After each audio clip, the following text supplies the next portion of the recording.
ايوه عارفه ابنك فين. طب يلا قدامي نجيبه اللي انت عاوزاه. مش بالكلام، نفعل اتفاقنا الاول. تجيب لي الكباريه ده وتكتبه لي باسمي زي ما اتفقنا. ده شيك ب50 مليون. اشوف ابني الاول. حقك، بس مش بالفلوس.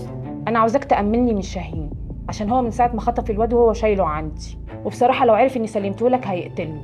وانت مع ياقوت ولا مع شاهين ولا حكايه امك ايه؟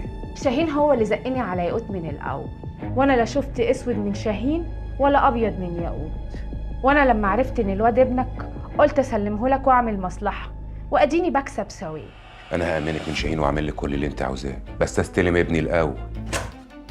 تعالى بس. ايه ده؟ الواد فين؟ الواد فين؟ انت هتستعبط يا بت؟ انت عامله عليها نمره انت وشاهين؟ والمصحف ابدا، ده انا سايباه هنا ومأكلاه بايدي قبل ما انزل المحل. ده انا هموتك انت وهو وبخلي شاهين ينفعك.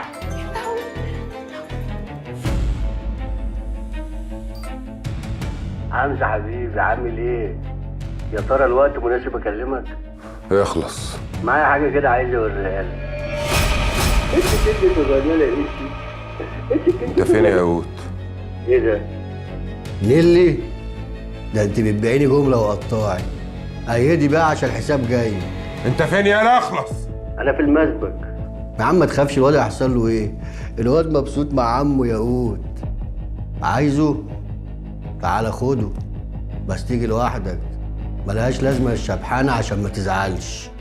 انا جاي لك حالا. استنى هنا، رايح فين؟ اوعى يغور. واتفقنا.